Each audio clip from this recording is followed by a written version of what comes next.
Oh, do you? Yeah. Okay, well, we'll fix that. Hi, everybody. We hang on there. We got the wrong banner on. There we go. Now we got the right one. Hi, everybody, if you're just tuning in. Thanks for hanging in there. You're listening live to the Angel Rock. I'm your host, Lorilei Potvin. And if you are listening, come on over to UFO Paranormal Radio's YouTube channel because we got a good show for you tonight. It's one of my favorite people. But what I will say right now, before we get started, I'll tell you a little bit about my show. If you've never tuned in before, welcome. I like to see your comments. For some reason, they don't show up on my Facebook profile if you're over there watching the show. That's why I say always come on over to YouTube or the UFO Paranormal Facebook page. We can see them there. Also, I am a Canadian psychic medium. I'm also a crystal Reiki energy healer, Akashic Records practitioner, spiritual teacher, and mentor, and I am a registered nurse.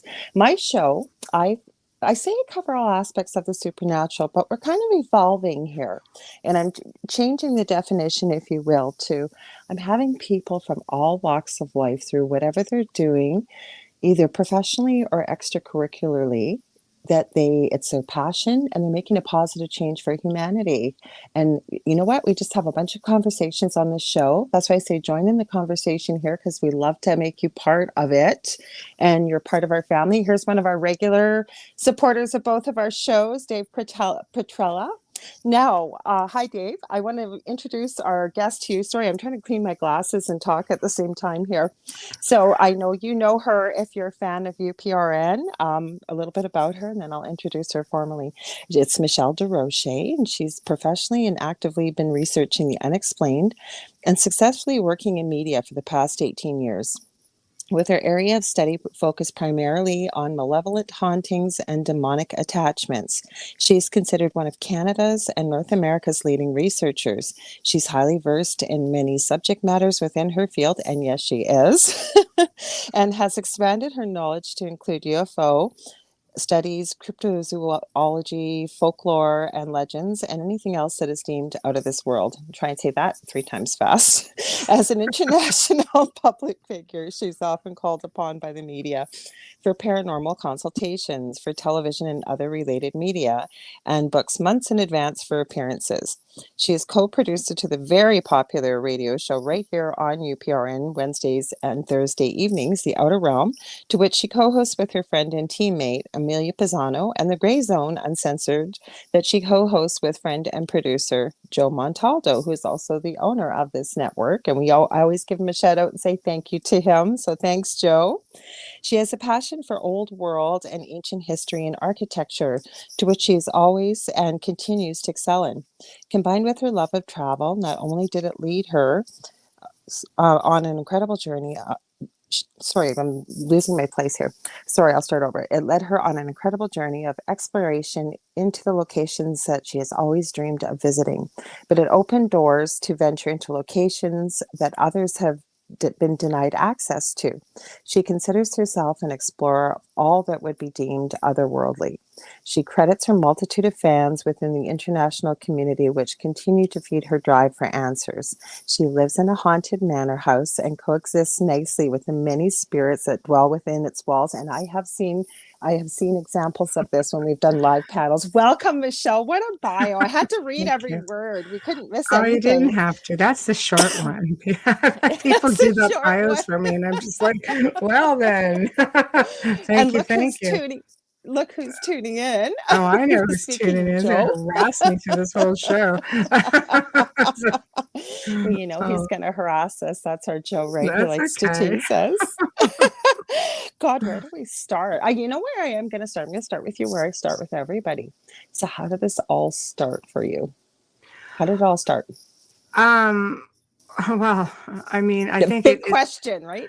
Not a short answer. it did, yeah. I mean, I've always sort of been in tune to, I've had paranormal experiences Mm-hmm. from the time I was a child, like most kids, you see dead Right. people or you just, you have those experiences. And I was just fortunate enough that my mother especially Mm-hmm. basically she sort of embraced it. She didn't discourage it by any means. She just let it Okay. go, and Mm-hmm.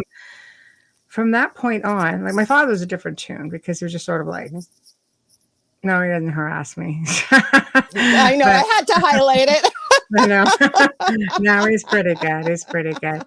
But yeah, so realistically, my father was just sort of not a believer. I found out later in years he was, and he had a lot of experiences, but he just wasn't going to give it to me as an adolescent. Right. But I think from that point on, you know, at the time I'd gotten married and I had kids, and I was just like I didn't like the mix of the two, so I just shut it off. I just ignored it. And then around 2004, it sort of found me, and I slowly got pulled into the field. But, you know, we shut off. You think that, oh, out of sight, out of mind, but you don't bank on the Yeah. fact that your kids see everything. And then you just got to Yes. switch back on because you want to make sure, you know, that What are nobody they gets in saying? harm's way. Yeah. Yeah. So that's pretty much the gist of it. It was never an intention to get into it professionally. It was never an interest to get into it professionally. Just the individual I was working with at the time. I guess media just sort of liked it. And, you know, even though I ceased working with that person, I just went on my own. But media was definitely nothing I was interested in, but it always found me. And for me, it was just a way that people could find me if they needed me, Right. because I just found my niche in malevolent hauntings, and I just seem to do really well at helping people with it, and sort of stuck with it.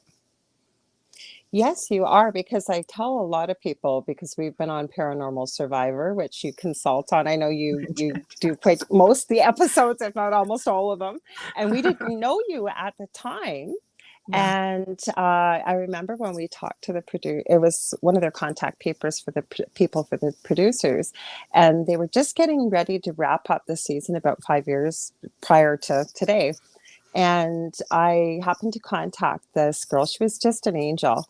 And she said, well, you know, we don't have a big budget for the show. And, you know, do you think you could be in the Toronto area? I should mention we're both from Canada, obviously. We're Right. broadcasting out of New Orleans, Louisiana. I forgot to mention that. And Right. so I said, well, I can see if there's a seat sale, because I'm about 20 hours away by car, because you have to drive around the lakes to get to the Toronto area. I'm in Thunder Bay. And I said, well, I'll see if I could find a seat sale. And she said, but just tell me all about your story. So as I started telling her, she said, you know, I'm going to go talk to the producer. She said, maybe we could help you like with a hotel room or a dinner or something. And she calls me back 10 minutes later. We're paying for everything. Nice. We're paying for everything. Right. And then Right. we They're got down really there. But good. you consulted on the episode. And you know what? You hit the nail on the head a lot. And people think that we talk, all of us, like we had no idea what was going to be in the episode until, like, say somebody sees it for the first time. But you really hit the nail on the head. So how Thank does that you. work for you? Do you like just watch the episodes and then pick up No, intuitively, or? no, we go. I no. Basically, all I ask for, because I have to consult on so many Yes. different segments, along with, you know, my compadres, Katie Turner and Linda Carino. And it was great because season 5, we all got to film here at the house, actually. I Oh, actually, I think we did, nice. yeah, all of season 5, I think, was filmed here. So we had a lot of Excuse me. fun. You know, you become very, very close with them. But I usually Yeah. say, no, you know what? I'd like just to have a general script. Like, I just want to Yeah. look at what the situation is, because if you don't know, you can't comment.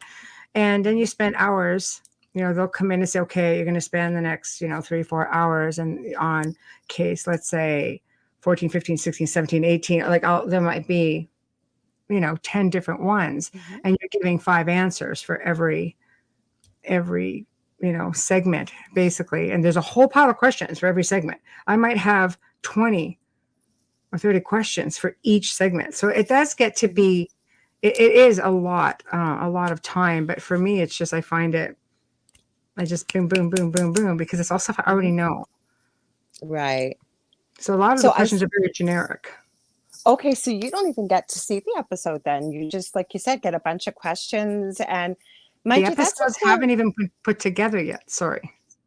oh, Like I was gonna film. say that's kind of a cool way to do it, though, because I, you know, knowing you now the way, you know, with consulting on so many paranormal episodes, when we do the panels and stuff, I don't know, I find for myself, and I already know what you're going to say, the least amount of info you have, the better, right? And the answers to these questions. So Mm. it just sort of, it comes, doesn't it? You can just sort of It feel it, does. can't you? It's Yeah. either natural or it isn't. I mean, I know by the time it gets to me, the only people that have done any filming are the Hmm. people with the stories. And just to be clear, because I mean, I did 4 out of the 5 seasons, Hmm. and people think they're just made up stories. They're not made up stories at Hmm. all. These are actually real people who've gone Hmm. through real, pretty terrifying situations. Yeah. It's not easy to come out of an oppressed situation like that. I don't even like to say situation. It's a nightmare for a lot of people. A lot of Hmm. families It break up. is.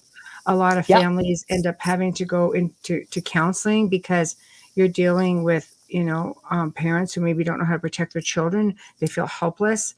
It's just, there's a lot of involved in that. So these are real stories. I get a little bit, perturbed when I see people say, oh, these are just made up. No, they're not made up, man. And if it ever Hmm. happens to you, I hope nobody says that about what you're going through. Because I've been through that myself. Hmm. yeah, well, you know what? It deters people from coming forward with their stories. Hmm. And again, if you don't want to, that's fine. Like, I mean, I can't tell you how many people and families I've worked with in the last 2 decades. And if they come to me with a story and they want, some people say, look, I would love to tell my story. They find it very therapeutic. They hope that Hmm. somebody watching can learn from their experience. Yes. You just don't get paid to come forward and tell your stories, people. It's not like this is a money grab or anything. No, it's not. So, it's really difficult, and it's really brave for some of these people to come forward and say, hey, you know what, this is what happened to us, because they're exposing their lives. They're giving you a glimpse into Hmm. everything they went through. It's a very personal experience. It is. And so I guess some of these answers I know, but I know people watching will want to know. I want to give a shout out to Shannon Kerr. She says, hello, ladies. So welcome, Shannon. You know what? Like you said, it's very personal, and I love that you're able to help people. But was there like an experience that got you into looking at these really dark type of entities? Because there's not a lot of people that there's a lot of people, yes, that work in the paranormal field, but to provide the aftercare and to help people, and you stay in touch with these people, I know you do, and I don't find that there's a lot of people like you that do what you're doing. So was it? And if I ask anything that's too personal, please let me know. I know you say you're an open book, but Yeah. just in case. Yeah. But was there an experience that got you interested, or? My own, actually, because mind you, knowing what I know now, I tend to question exactly what it was, but I went Hmm. through my own attachment period, and you Hmm. know I come to learn that whatever it was generational. And now Hmm. that, studying the field of abductions and experiencers and things like that, I'm sort of like, Hmm. because I've had extraterrestrial experiences as well, and now I'm starting to think they may have been one and the same. Yeah. And I'm sure I was projecting a lot of energy too, because I've always been really strong that way in my abilities. So I've always been able to work with energies. I remember my grandfather used to say, oh no, we're energy movers. You can definitely do things like that. And, it seemed to everybody in the family seemed to take it up one step, and then I took it way out. Hmm. And so energy for me is a very easy thing to work with. So I'm sure it was times I was a bit agitated. It was like full blown poltergeist, off goes the roof of the house sort of thing. So, back then, I'm going to age myself a little bit. There wasn't internet. So I had to do it the old fashioned way, and I had to go to the library, and All of us, yeah, I didn't have it. I did, right. We all I had to didn't do that. either. And for me, the closest thing I could find to doing any kind of cleansings or clearings was actually books on witchcraft and learning how to use Yes. sage, and everything doesn't really, shut up, Wayne. I saw that. But anyway, just clearing, and I learned early on that the key to everything was mindset. I learned that I Yes. was 18 years old, and I went, it's all about what I do here, whether I project it, if I can like not control it, because you can't control malevolent things or extraterrestrials, but you can control the outcome. a lot of the times. So I learned at that point. Uh, and then I just, I don't know. People gravitated to me when I went public. People Mhm. gravitated to me, and I remember one of the first times of being on television, the amount of emails I got, and I was stories of families Mhm. having really difficult times, and it was mind blowing to me. I didn't realize at that time, because there's no way I would have, just how many Yeah. people were suffering and I had absolutely no clue what to do, So I think that's what probably made me go a little bit further. And you're not dealing with, like I always say, there's great paranormal groups out there. There's some really good paranormal groups out Mhm. there. I'm well known for researching. I don't come out and say, no, I'm, Right. I'm well known for being a paranormal researcher. No, I'm a good researcher, but I can research a Mhm. lot of things. And there's a lot of people more phenomenal at it than I am. Where I think I differ is that I don't go to somebody with the attitude of, oh, wow, well, it's a good thing I'm here to help you. I Mhm. go at it with a different outlook. It's like, thank you for, entrusting yourselves to me. And thank Mhm. you for trusting me to do this for you. And let me take the weight for a while. Just relax and just let me do this. And I mean, some of these situations, because you have to work with the mindset, like at one point I had a 1.5 year waiting list for me to be there in person. So I had to Mhm. work with people online and say, I need you to do this or this or this or this. 9 times out of 10, believe it or not, people were practically home free by the time I was ready to see them. It Mhm. was just maybe, I would say maybe 20% of the time where I really had to go back and be on site with somebody. Just from educating people and taking the time to educate them, Mhm. they started realizing, wait a minute, I do have control over this. I can make this happen. It was so simple. You can't just go into somebody's house with recorders and this, that, and whatnot. And it's not about what you're going to catch. Like when I was working with people from different various backgrounds, like religious Mhm. backgrounds, if a certain, like the Catholics, for example, they want everything possible. Then you go in and you get it. Other religious people with religious backgrounds, they weren't as strict. They're just like, no, okay, what's going on? Okay, we're going to go in and we're going to do this. We're going to take your word for it. Sometimes the priests have had their own experiences, Mhm. but I just can't. I don't even bother investigating. I stopped investigating. I got so many people that needed me to come in. I knew just from being seasoned enough, from doing enough of them, from what they told me, I didn't need to go in there and pay attention to something that these people don't want to pay attention to. They don't want to Mhm. communicate with this thing. They want it gone. Why would I go communicate with it? It's an Mhm. invitation. Absolutely. Because I am just, Wayne, actually, I have to agree with what Wayne wrote. He said, you've always been very humble in the way in which you approach any case or situation. And you are, Michelle, you really, really are. Because I think we all have this, myself included, we all have this preconceived notion because somebody's been on TV that they're going to have this ego about them.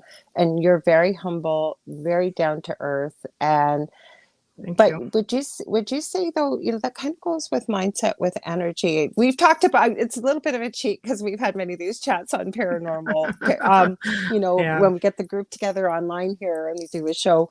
But whenever you've said this yourself, right? Whenever you might want to, your head gets a little bit swollen, right? There's spirit right to give you a jab and knock you right Oh back on yeah. your ass again, It right? You doesn't have to be humble. happen. Oh yeah. Because I It's was gonna, oh, go ahead. no. I wasn't saying I'll anything. I was just agreeing with you. Yeah. Okay, well, what I was going to say, you know what, that's the beautiful thing, because that's really where I discovered my gifts that have been around me my whole life with going through this. But I think you said something very powerful is by teaching people, you empower them because we all have the ability and the strength to do this if we can be built up, or like you said, I love what you said there. Let me take the weight for you a little bit to give you a bit of a break here. People need that because there's also a very fine line between fear and if you will, dominion, having that strength, standing up, knowing that as a human being on this planet, we have the right, not cocky or arrogant, but the strength and, mindset to be able to stand up to whatever's here. Because Shannon asked a question, which I thought was great. She said, Michelle, have you ever been in a situation that outright terrified you? Not in the way you think. I've been to some amazing places throughout my life.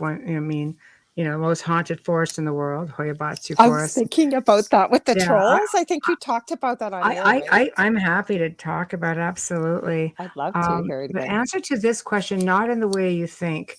Younger days of researching, going to cases, you get a little bit confident, shall we say. And, Yes. and this was one of the stories that was told by a woman whom we helped on, I think it was season 1 of Survivor. And I came in as the researcher to back up her story. But because there were 2 locations infected, they had to pull them into one. And they really made it seem like I abandoned this poor woman, when realistically it was the other family that just didn't want us to come back. So she was never abandoned. She was actually cleared the first night.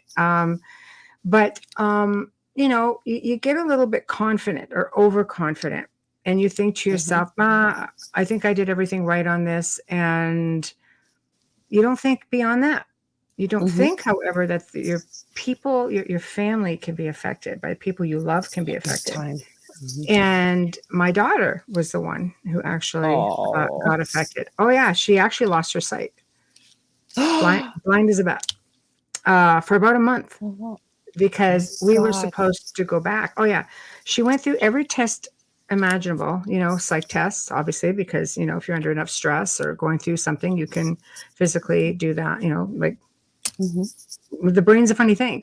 So she went to see psychiatrists, psychologists. We sent her to eye specialists, optometrists. She had pictures taken of the inside of her eyes, behind, CAT scans, MRI, you name it. It was all done. And basically, we were told by the family they did not want us to return. They, when you're dealing with malevolent hauntings, these things will sometimes go quiet. They give you a false sense of security, or they'll go full blown in your face just to make you back off, which is what happened with them. But they thought they had it under control. We cleared the majority of the building. And when we left, we saw there was a whole other section to the building that we weren't given access to. And we looked and we went, there's where everything went. So anyway, it was never my intention to go back, but not because we weren't willing, but because it was the family's decision to have us not go back. So, I basically just tapped into this energy, and I said, fix this. Seriously, like, fix this, or I'm coming back no matter what. I'll take you out, like, piece by piece, man. And, this is my kid. Yeah. Die all over again, but it communicated, and it said, okay, it said, fine, no problem, but it goes, stay away. Wasn't a hard, people are like, oh, you made a deal with the devil. No, not really, because we had already arranged that the family didn't want us to come back. There was no deal, right? There was no deal. But at that point, it was like, no problem. I wasn't really coming back anyway. Right. And literally by the next, literally by within a few hours, actually, she was just like, I can see. Her eyes were never the same again, though. That's the thing. They were never the same again. Whether they were associated or not, it was enough to humble you. I mean, it really humbled me, and it took me down a few notches. And I realized that I could go in and do everything right. I could take the precautions. I could, the mindset can be right. But you can't bank on everything that goes on around you. But I've learned. You're so right. Now, I can assure you it would not happen twice. You're so right about that, because you're right. I consider, or I guess if people look into titles, I've used the title light worker before, and I've met many that have not dealt with the dark things you and I have, because I've looked things right in the face, and I kept saying, I don't want to deal with this. I don't want to deal with this. And my mentor I was working with the Akashic Records said, sometimes people that are doing kind of the work that you're doing, sometimes they're meant to bring light to these dark situations. Right. But what I find is it's mostly teaching. And the reason I'm sharing this is to back up what you said. You know, you get these people that are very arrogant and very cocky going in and taunting. And I used to get people saying to me, you just send that over to my house and I'll just kick it, you know what? And I used to say to them, and I still say it to this day, don't ever say that, because these things don't listen to you. Plus, they don't go after things like you just said, like yourself. Like if you're able to manage yourself, excuse me, stop, please. My German Shepherd. She stands for it. Co-host. Yes, but yes, co-host. She usually jumps up here, or the cat. But I was going to say, but what they go after, like you said, your family members, they go after your health. They'll go after things you can't control, or that you have. And I always say that you're just asking for an invitation when you taunt things like that, or you say things like that, because that, to me, that's just arrogance and cockiness. It is. And I think you're right on that. I think people you don't think about consequences like that. I really didn't at the time, because I thought I had taken all the necessary precautions. You know, people will say to me now, they'll ask, you know, well, you have, you know, you've been through all of this with your own attachments, so on and so forth. You've been through all of this stuff. And it's like, I won't be victimized twice. You had your shot. And now I am just ruthless with it. Respectful, but I am ruthless. Enter my space. There should be a whole other game, as it's happened. It seems that whenever you go to a location, they know you're coming. They watch the people always. in the house. Yeah, they know. I've had situations, you know, I had a family I was helping in Toronto. And when I got there, you know, they'd been through so much. The priest would come in and they would just watch things fly off the fridge and things like that. And it just insanity. So I basically, when I got to there, she opened the door, she dropped to the ground and she just hung on to me. I was just like, oh my goodness. Oh yeah. It was, you realize at that point, you really are a lifeline for people. But before I went that day, I was just getting myself ready to go and getting, you know, just getting dressed and such. And this thing was notorious for the typical knocking 3 times. And it was knocked on my bedside table. And I just sat there and I looked up in the mirror, kept doing what I was doing. And I just walked out of my ensuite and I grabbed my purse and I said, I'll see you in an hour, mister. And I walked out and that was it. For you. And that was the end of it. And he was there. He was there, sure enough, when I got there, because I record my interviews and all you hear is just all this growling going on in the background. I'm like, that's, you know, relentless. This thing was relentless. But in the end, but it's a fine line, like I said, between fear and dominion. Like Del, who's on the network too, most people have seen him here. Here's I'm having. He's got the delicious recipe, but he's the one I went through this stuff in our house. He was thrown 15 feet across the kitchen. And he didn't even tell me about it. It happened. He was upstairs making a sandwich, and he had the cut all over his arm. I asked him, and he goes, "Well, I was bending down to grab some mustard. It was about 3 o'clock in the morning." And he said, all of a sudden, I was flying across the kitchen and landed into the counter, like there was, you know, where the sharp edge of the counter. And he goes, but I thought maybe I'd gotten shocked or something. He's still a skeptic to this day. Well, you know Del, so you know what he's like. I know. So it's there like, he is with his electrical tester. About? And it's like, dude, there's nobody there. The fridge is still working. It's a new fridge. You didn't get shocked. And now he'll believe it. But, you know, there's some things you just got to see to believe. Like I said, he's such a skeptic and he's still learning. Believe me, I had a conversation with him about fairies, like about 6 months ago. And I said to him, had you told me like 13 years ago, I'd be having a conversation about fairies with you, I would have probably fallen off this bed right here, because it's just what happens, right? So, well, you know Del. If you know Del, you know what he's like. True. So, and he's such a skeptic. And like in the episode, the only thing I can say that they truly showed was true. And I'm not saying it with any disrespect, because I'm grateful they shared our story. Because you're right, Michelle. I said this so many times too. It's not like you can stand in the grocery line and talk about these experiences. Yet how many people are having them? Like you said, you were booked for 1.5 years. Like even now, I think we're with more and more collectively, energetically, what's going on in the world. I don't know. Do you find that you're busier right now? I've been busy for so long. I don't even know. I've always been really busy. Mm-hmm.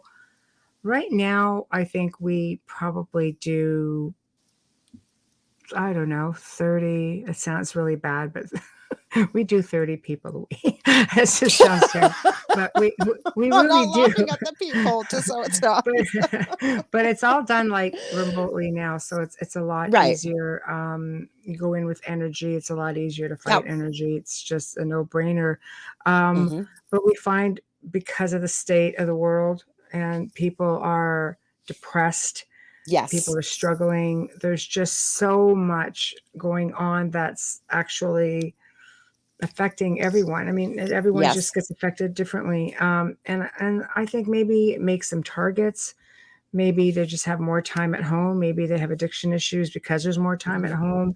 They're getting angrier. It's just a whole melee of things. Mm-hmm. Worry, you name it. Stress does crazy things. It sure does. And it's not like I want to be clear on something. It's not like every time someone comes to me and says, "Oh, I have something." Believe me, I would say 30% of the time there's nothing there at all. Maybe even 40% now because we're on top of everything. The waiting list isn't so long anymore. Mm-hmm. Like you might be waiting a month or two at the most, but you have people because of everything they're going through, have some major psychokinesis going on. So they're projecting energy all over the place. And what they don't realize is that you could hear footsteps going. You can have cupboard doors opening and closing, but you're projecting that energy. It seems to be easier for people to think that there's some crazy entity walking around. It's Mm-hmm. easier to believe that than it is for them to believe that they're powerful people projecting out energy.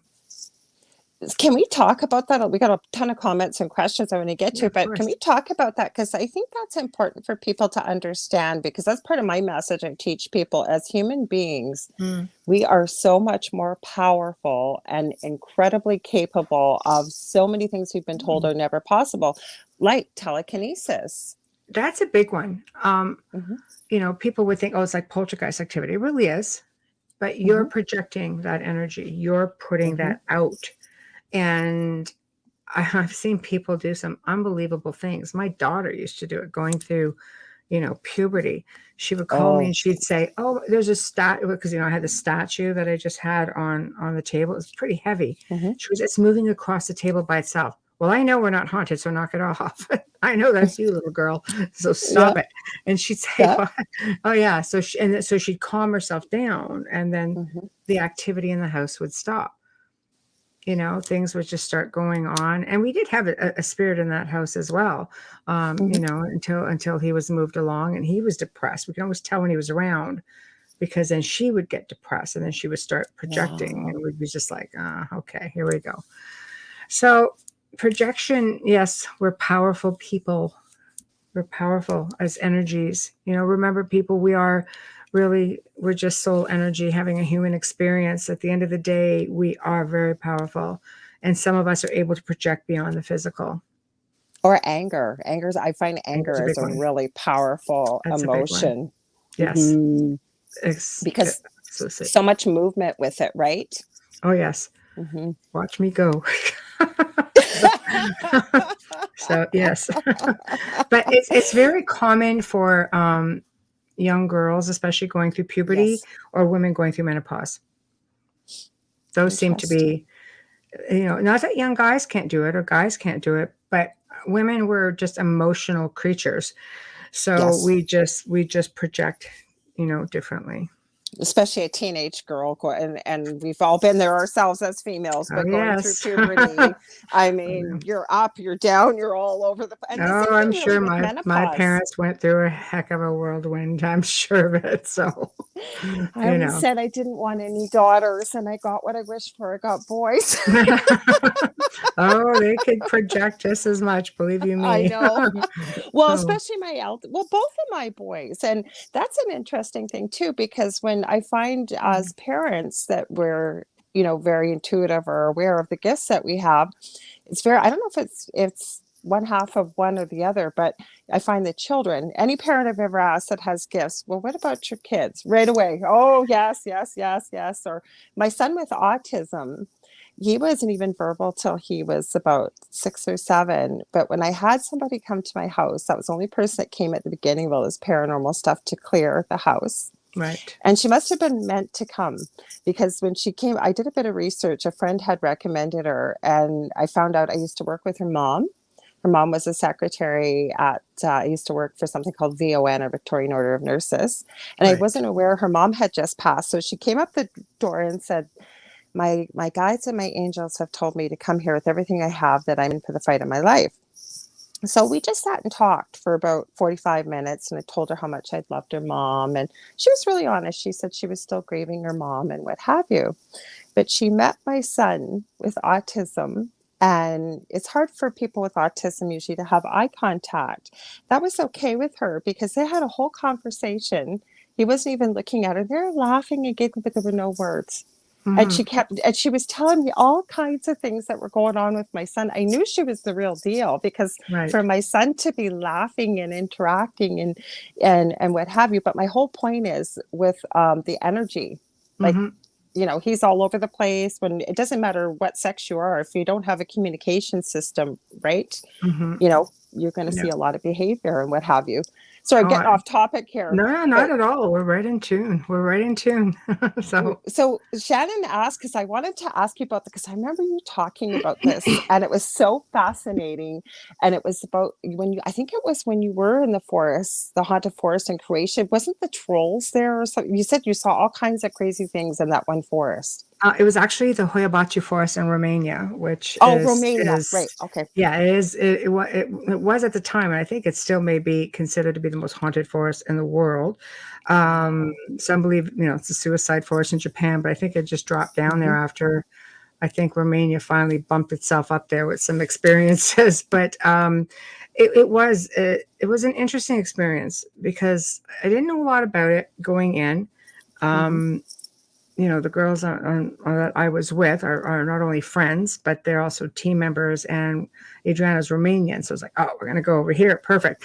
We went in with a little bit of equipment. I mean, the whole trip, wasn't just to research. It was just to, that was my this is what I do when I go on vacation. It doesn't matter where I am. I really like to try to have a little bit of that anyway. So we went in there and, sorry, I'm just going to get rid of a bot for you. Thank you. Welcome. They're starting early. Yeah. We could hear this droning sound in the background because we had about, probably a good 4-kilometer hike up into the mountain or into the forest. And people don't realize there's also 2 circles, but you have to get the right one. So we had to, Okay. it took us a couple of days to realize where we had to be to go into the right one. And there's this droning sound, which was very strange to hear going on in the background when you're in the middle of a forest on top of a mountain. You're trying to think, where is this coming from? And it was constant in the background. All the trees are bent out of shape, like they're in just crazy shapes, and like just really, just craziness. Just Google the Hoyabachi Forest or the Haunted Forest Romania. You'll find it. It's just amazing, and no wildlife. Just we weren't any Strange. birds. No, there were no birds. There were no small animals. If there were big animals, they probably would have been way out. They wouldn't have been anywhere near the circle. I think again, it's an energy thing. Insects. There were insects, things like that. But it Mm. was just different. So had a little nap. Had a little nap. During the day, we went early enough. I wanted to get my bearings, so you just lay there quietly and you just sort of feel what's going on. And the place had a bit of a vibration to it.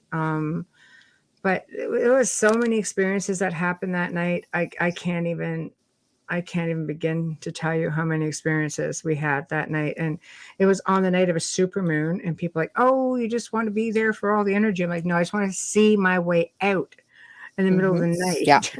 Because it's a People four don't realize kilometer how hike black. back out. Yeah, how Yeah, black it is when you it are is. at, like, even at It camp at is. the cottage, it's black, like It no light. is. Hmm. It is. And I'll tell you though, that moon came out and lit up the whole, you could see the whole circle was Oh, white. It was just like daylight in there. We're just like, this is so freaking weird. So Adriana was going around doing some voice recordings, EVPs. There's 6 entrances in.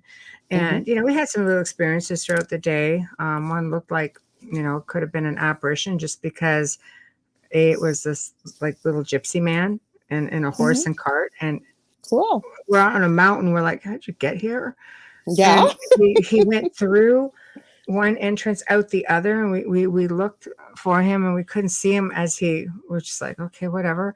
That's crazy. But, the voice recordings are unbelievable. They were really unbelievable. The spirits coming through, trying to warn us to get out of there. And Wow. at one point there was this big growl that came through. Now there were the 3 of us, and there was a friend at the time from the UK was there, and he was really, really skeptical. So we're like, perfect. That's just what we want. We want a skeptical guy. That's awesome. And a big growl came through, and from that point, the spirits were trying to get us out. And then the skeptical guy says, I don't think that's supposed to happen. And we turned around, and it looked like, bear in mind, there's no wind. There was nothing. It was just a hot summer evening. And it almost looked like somebody was stepping over the tree line, because the trees were coming down, and not drastic, but they were coming down, sloping down. And we're just like, and then the box says, go now, run. And I'm like, don't run from anywhere. Thank you. However, I know when I'm getting my butt handed to me, I will gracefully make an exit. Yeah. To which we did. And, it was out of respect. We were out of our element because this is something new for us. Right. Researching, and you have to be respectful. The spirits are probably taking a bit of a chance and trying to tell you there's something there. Anyway, we went back to the hotel that night. State-of-the-art hotel, by the way. You don't even get power in the room till you slide your card in a slot in the wall, and it turns everything on. Wow. So when the electrical starts going a bit crazy, the phone is ringing, and this is like probably 1 or 2 o'clock in the morning, and you answer, there's nobody there. And I think on one of the shows, I think it was Hotel Paranormal, where they wanted that story. I said, it's already been covered. But they did the part where it was from the hotel room onward and what happened when we got back to Canada. So in one clip that we showed, because I just had Melissa, I said, just run the camera. Let's just see what happens. Because we could hear things walking at the end of the bed, like half the night. And they were having issues upstairs also. I mean, all night there were things happening, and I was just happy to have Wi-Fi on my phone. Boy, I always have like a million messages. It takes me a while to get through them, right? So, and so Melissa's phone was ringing, and she's like, "Are you seeing this right now?" I'm like, I don't care, So anyway, it followed back to Canada. I didn't have any issues.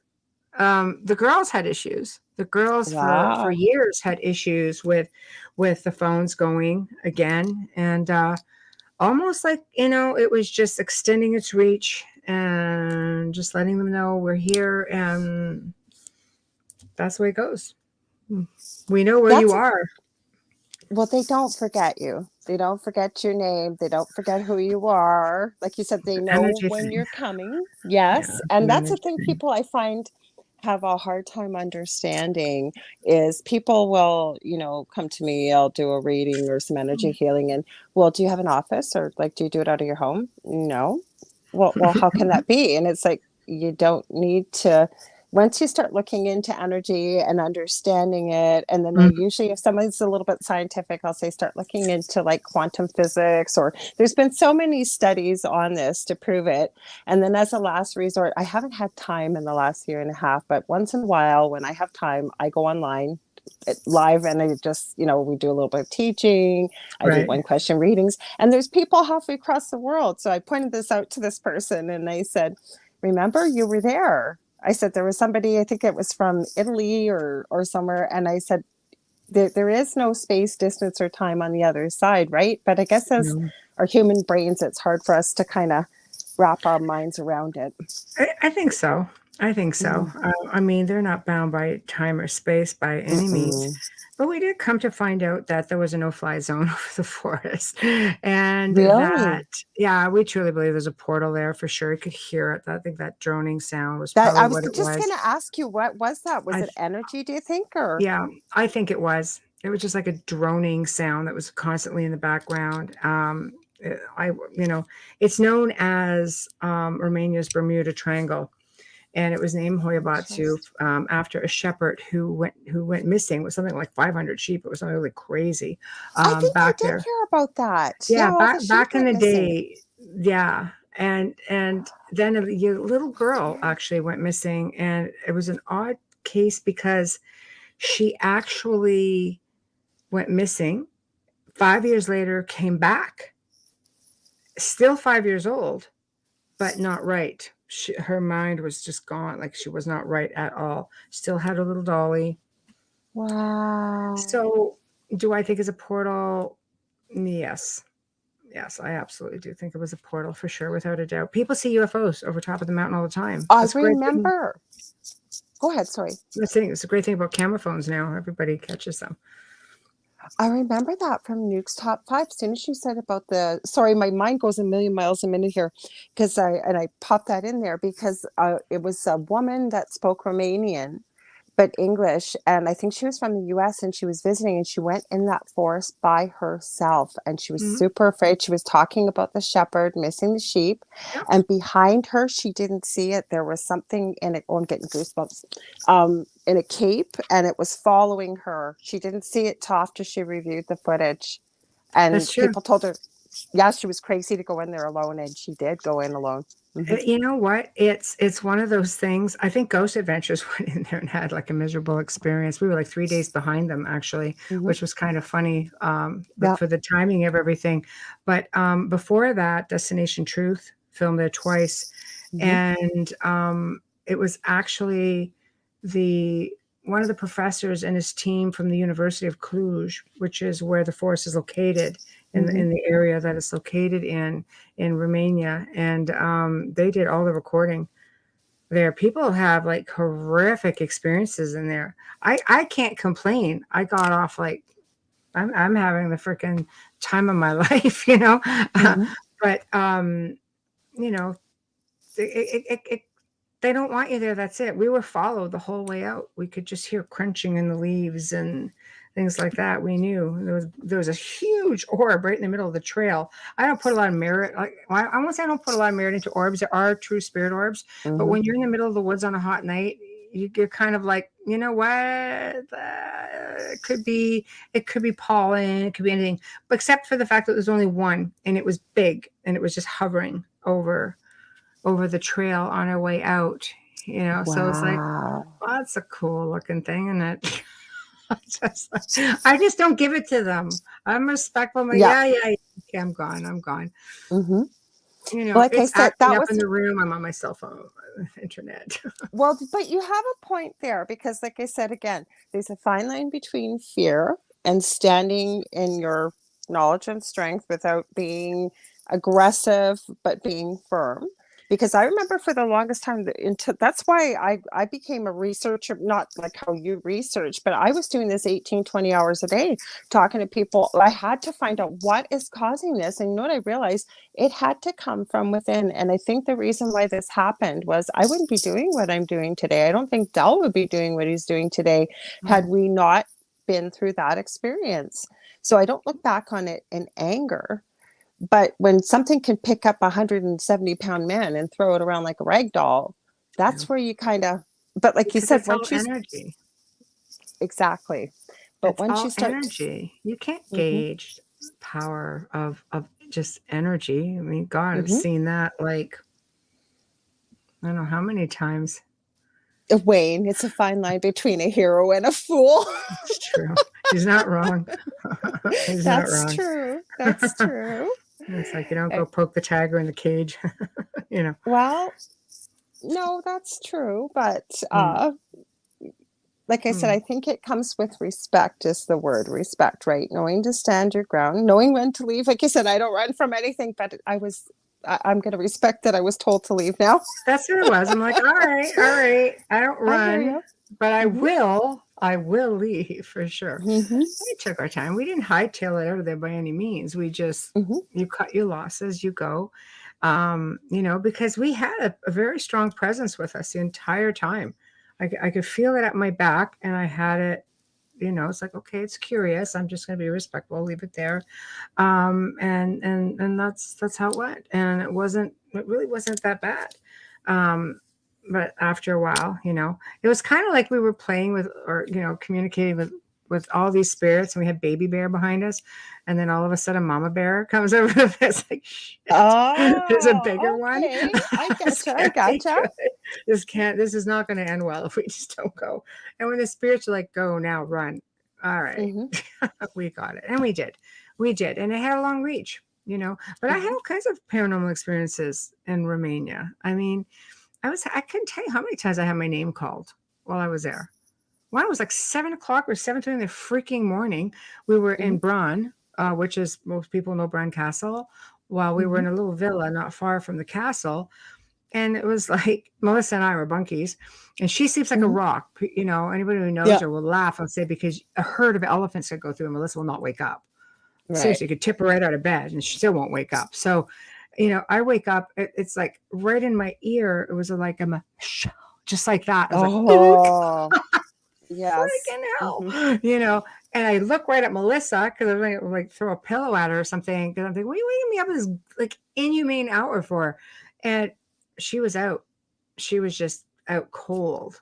So I'm just like, all right, I get it. Hello. Oh, what did I missed a whole bunch of comments here. Let's see. Dave says they don't also have to have bodies, so the energy they can accumulate can be a lot stronger than a physical human. Yeah, What's your absolutely. thoughts? Me too. I agree. Yeah. And then Wayne said, be aware when in Michelle's company, because if she starts humming, shit's about to get real. Just saying. Apparently I do that. Yeah. I never realized I did that. And my teammates would say, you're humming. And I'm like, and it's usually around the time where something happens. And I'm just like, but I can't even hum now. If I'm humming in the car, it's like, what are you humming for? I don't know. I got a song in my head. There's nothing more than that. It's like, he's looking around. Is there something around? I'm like, oh, Well, this is a thing apparently. Yeah. So, well, he whatever. knows you well, obviously. Yeah. So Yeah. So it's a okay. thing. I knew it was you, Shady D. She's using her other YouTube channel. She said she was popping in to say hi. And then I got a question for you here. She says, I'd love to go have that experience. I guess she's talking about going into the forest Yeah, in it's a beautiful Romania. experience. We were set to go back before all of this hit. I ended up in the UK and south of France after that, instead of going, I kind of mixed my trips around a little bit. But I'm glad I did now, because I had things to do. People to see, things to do. Ghost people to see, yeah. Visiting the spirit folks and, Scotland, and jet setting to the south of France. That's my life. An interesting place, actually. A friend of mine did a TV series on Amazon, and it was called Hidden Gems in Ireland, and they're filming the second season. I think they're probably done now, in Scotland. And what their theory was with the show was to go to places that aren't so well known, but and to tell the story of what really happened there, without all the crazy theatrics of some shows you see people screaming when there's a spirit, or whatever, just being really down to earth and documenting it. And they told this really tragic story of this old home. There were still two teenage spirits there that had been basically sex trafficked back in the 1600s, I want to say. And it was quite a story. And they didn't go to get evidence either. They're more of historians and telling the story, but they did get quite a bit of activity and things on the series. So I've been tried to get them on, and they were leaving to go to Scotland, so I'm gonna have them back on. And Vanessa Hogle and Gwen. Why can I not remember Gwen's last name right now? I see it all the time on Facebook and chit chat, but And I thought, what a unique idea for a TV show, because the paranormal's become more popular, obviously, with all the TV out there. But it's nice to see TV, I believe, that kind of shows you a more realistic view rather than all the theatrics. Like, that's a question I'll ask you. I would imagine that you're going to say no, because you're not actively, like you said, investigating per se, but like you said, you went like to places like over in Europe and whatever. But if you've gone to a place where there's no activity, but it's been purported to have it, Lots of times. good. I'm Realistically, glad you said that. yeah, I've done the investigative shows and things like Mhm. that. I won't do theatrics at all, which is No, I probably why you couldn't don't see see you me doing do it. a lot of those shows. Yeah. But most places are not yet. I can tell you, I've gone to places to film at a very benign location that turned out to not be very benign at all. And once the Hmm. cameras were hit, the family just fesses everything up, and you're just like, Right. good to know. Thanks for that. Could have told us ahead of time. Yeah, well, Hmm. now you have a whole other situation to deal with, Hmm. right? So, yeah. So, no, No, but absolutely not. I think that's important to show people that, though, that No. exactly you just never know. And I know you and I have said the same things before on the panel show. We're not Mhm, going to know all the answers until we transition back home ourselves, because, like you said, you mhm. could go even to a place that's very little activity and have a lot, or have expect a lot of activity Eh, and it's That's quieter. right. That's Hmm. exactly right. It's not like they're gonna just, they're not like Trained monkeys. actors or yeah, Hmm. okay, we're just gonna freaking act up because I Hmm. demand that you do. Like, please. Seriously, did you just seriously say that? That It's absolutely annoys me. ridiculous. When you see people say, "Can you turn my flashlight on? Thank you. Can you You know turn it what? back on again?" Mhm, Sometimes it's easy. It's easy for spirits to manipulate energy. I've seen people get very creative with some awesome techniques. mhm. When you start making demands, however, if you're being That's what I have the cordial, problem with. absolutely. The spirits Mhm, here, there have been people who've come to film here. mhm, And we just say, look, if you want to partake, partake. If you don't, don't. We had a mhm. film crew here that, they just about lost their freaking minds. They spent the night, there were coins dropping from the ceiling. And they're standing there, camera guys, just like, it's like the Where are best those thing. coming from? The And spirits he's just from must have heaven. really liked them. Yeah, because they Yeah. came and they had a lot of fun. Mhm, And the spirits must have just really liked them. And they reported all kinds of stuff going on. They went out mhm, for dinner that night, the actors, like the researchers and the crew. And we were mhm. hearing all this walk around. We're like, oh, it could be a hot night tonight, you know.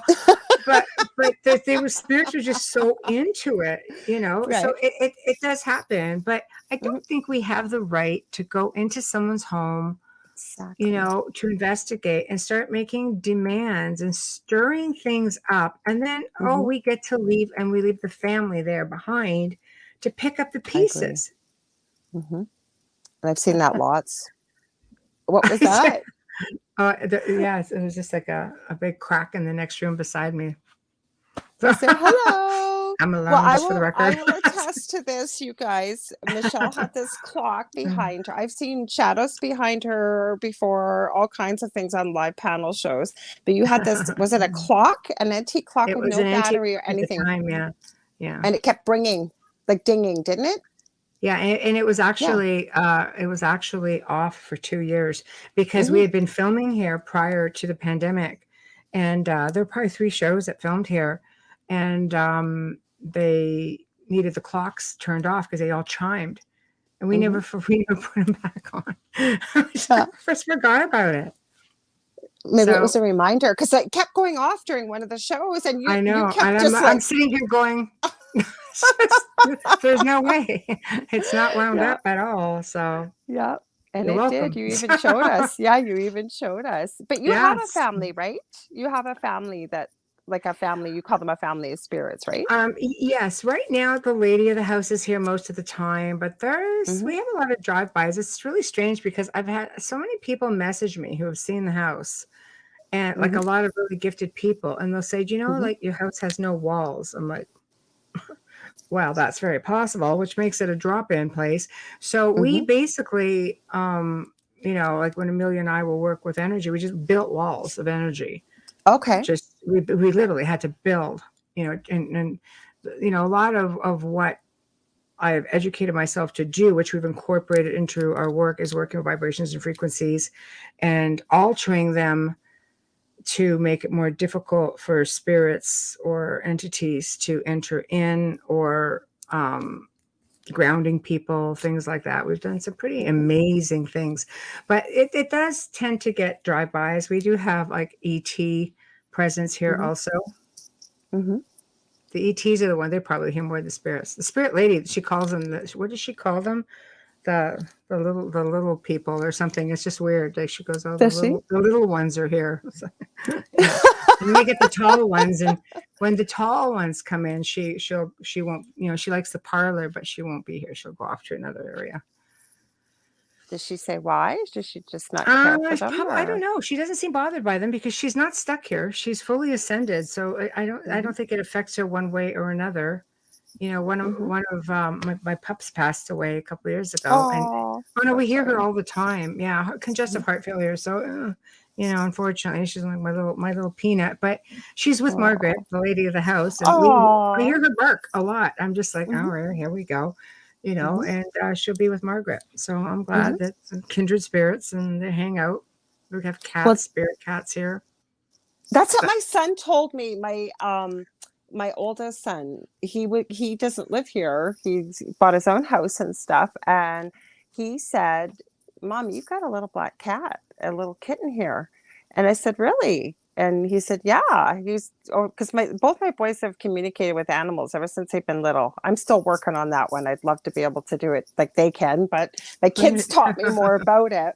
But the dog, like you just heard her bark, and I don't think a cat is in here, but she'll take off like that, like after something. And I think it's the cat. Right. So that's funny. Nice. It's very possible.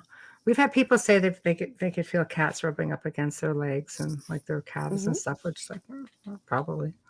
Well, I don't know if Debbie Schmoley's still here or not, but this was years ago. We were talking on a Zoom call, and I swear to God, she's here, she'll vouch for it. We were talking on Skype, and I said to her, did you have a cat that used to lay on the pillow right beside you there? And she said, oh yeah, that was my boo. He passed away about a year ago. And I said, honey, that cat is sitting there right now grooming itself. It's licking his paws, looking at you, flicking its tail. So I took a picture of the screen. No, to me, I can't see it, but she still has the pictures. If she's there, she'll vouch for it. Like our pets stay with us, don't they? They'll visit very often. I've seen so much evidence of that if they choose to still stay, right? Yeah, it's true. It's true. It just, it's like staying in the car when the car stops working, or even at night when you sleep, sit in your car in the garage, you leave, you go do stuff. It's just like, right? Well, that's a good analogy. A good analogy.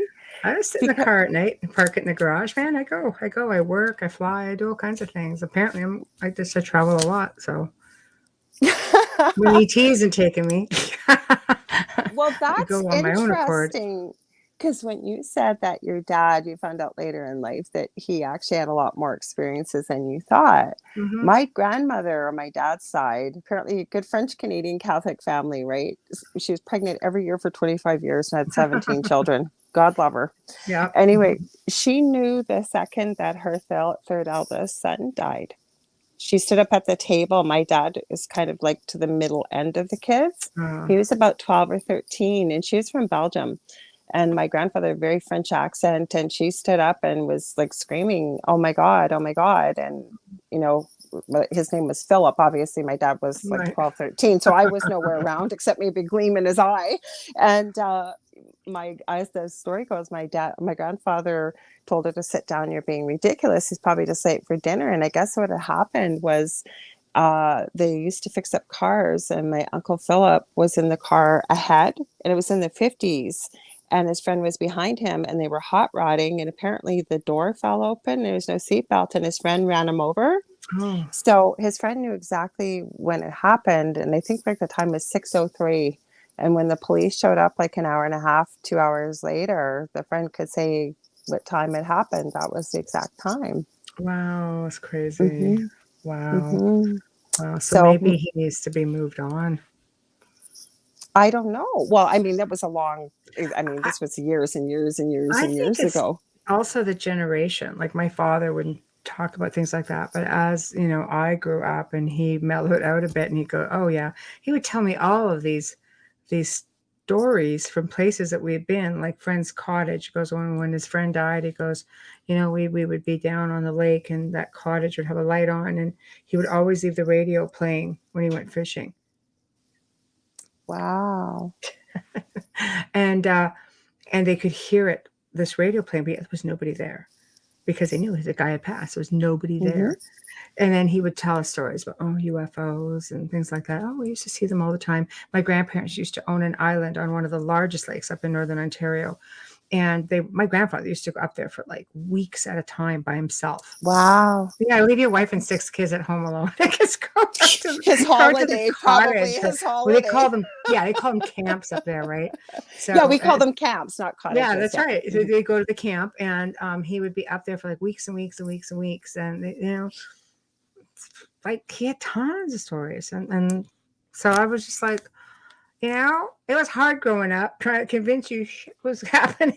Yeah. Like, Yeah. so I was settling. No, hell, I was settling. Yeah. you know. But Well, my anyway, mom doesn't believe in this, but my mom, well, we know Joe's doing that study, right? With yeah, RH negative blood, green eyes, red hair. yeah. And it's a lot of people I know in the paranormal communities, myself included, had missing time, like blinked and I ended up the car opposite direction, 40 miles There you away. go. I don't even know how I got internet signal. And Dell was calling me where I was only supposed to be gone 3 minutes. And I knew the road. Like I literally went and it was like I'm he called sorry. me. Thunder freaking Bay. I've been to Thunder Bay. Uh-huh. It's a perfect freaking place for them to come around. Hey. So hell yeah. Hmm. you know. Well, Anybody my thinks phone you're not was gonna get ringing. abducted in Thunder Bay, guess what? You wanna get abducted, go to Thunder Bay. I was serious because Oh yeah, me and my too. phone was ringing and it was Dell and he's going, "Where are you? You're only supposed to be I gone don't 3 minutes." know. I don't know. What do you mean you don't know? I I said, don't just know for real. I'll call you Yeah. back. I don't know where I I am. Yeah, know, it's exactly. tough. It's tough. You don't understand unless it's happening to you, that's all. So Hmm. Yeah. But it's interesting. Most of us that work in this kind of field, I right. find more and more of us have these kind of experiences. My So, mother even now will give me experiences about things that are total ET related. My mhm, father used to, my grandfather mhm, used to own a telescope and used to watch the stars all the time. mhm. And my mom would be like, "Oh yeah, like he's had some experiences because he was so fixated on it." I was the same. She goes, "You'd be a child, like 4 or 5, 6, 7, and you'd sit there." And we lived in this valley and the beautiful clear skies, and I would just sit there and wait and watch. She goes, "What are you doing?" So I'm just waiting for a UFO. The freaking hell! What? That's odd for a kid that I was a age. weirdo even as a kid. You weren't weird. I think that that's cool, but it's very advanced for a child of that age to say something like that. It's It where I was just going with that. Yeah, that's why Mhm. I'm thinking the whole attachment thing might have been a stage. Knowing what I know now might have been a stage of the whole abduction process and things like that. Very much could have been. So let's Um, go there because you know what? Like a lot of people, that work in this field, right? They think, when you've been doing it for a while that you're immune to that. It, like you said, yours was generational, but it can really happen. I know you've worked with people that are powerful, but sometimes they get affected by different things, right? Or you can get a bit of an attachment. oh gosh, I have seen some really, really gifted mediums Mm-hmm. end up with Mm-hmm. attachments. I've had some really seasoned researchers end Yeah. up bringing things home. We've helped a lot of people, especially people in our field because you put yourself out there. I have a lot of people who will just message me and say, here, could you guys take this because this is not what we do. I'm like, Mm-hmm. yeah, absolutely, no problem, because that's what I've done for 20 years. So Right. I've never found them difficult. But Mm-hmm. they do come with a really high risk, and you have to be really, really careful. Um, Yeah. I, I, I think people who Like, you have a lot of people who will allow channeling. I'm not opposed to it if that's your thing and you think you can more than control it. A lot of people say, no, we can control it, no problem. Channeling is a form of possession if you're allowing them in and to communicate. So you have to be able to be able to oust them out after the fact, and I had met a woman who got caught, and she used to channel all the time without any problems at all. But all it took was one time with a really strong spirit, and she could not oust him at all. So it does happen. I mean, we're just a vehicle, we're just a vehicle. And there's a lot of discarnate souls, I think, who want to try to get back in. There's a lot of interdimensional beings or dimensional beings that try to get in. You hear cases like this, for example, people in comas for a really long time. And they wake up and you have somebody who has no clue who's around, but they think, oh, it's just the mind isn't right anymore because they've been down for a few months or years or weeks, whatever it is. But meanwhile, it's just like they don't even behave the same. So, maybe a step in, right? Well, yeah, because for example, I've had some, I mean, you could write a whole book about some of the weird stuff that's happened, but two Canadians actually had asked me to connect, and one of them is a pretty good gifted medium. Her husband does past life regressions and stuff through hypnosis, and mostly to help people, not just for discovery, but to help with Right. mental health issues, PTSD, health issues, what have you, physical. So she had said Spirit had asked the two ladies to contact me just to sort of get information from the other side if there's something we could sort of help with this situation over the last 2 years. Now, and I remember talking to you about this on a panel a little bit. I knew that the spirit they were connecting with wasn't what they said it was, because it was far too persistent and really harassing this one individual in particular. And she was going to channel it. And I could tell that she was not super confident. I said, nope. I said, you need to? Nope. Don't even go there. Don't even go there, because that probably could have turned out very badly. Because if you really are who you say you are and you're I call it back home, there was just too many red flags from seeing negative entities for me to feel that was something all love and light. Let's put it that way. It's, what, it is really hard for people to understand that there are things out there whose sole purpose is to wait and jump in. Yep. And they have all the time in the world to do that. It doesn't have to be like they'll wait you out. And, I mean, I've dealt with people who figure that, that they have pretty benign lives. And I'm just like, well, now you have this issue. You have to think about, let's find the trigger point. Where did things change? Have you ever played around with communication, anything like that? Well, maybe, yeah, when I was this age, but things have been good all this time. But now it's full blown. And I'm just like, well, either you walked into it or you picked it up somewhere. It's really hard if it stems back, or they'll say, oh, yes, I've had experiences my whole life.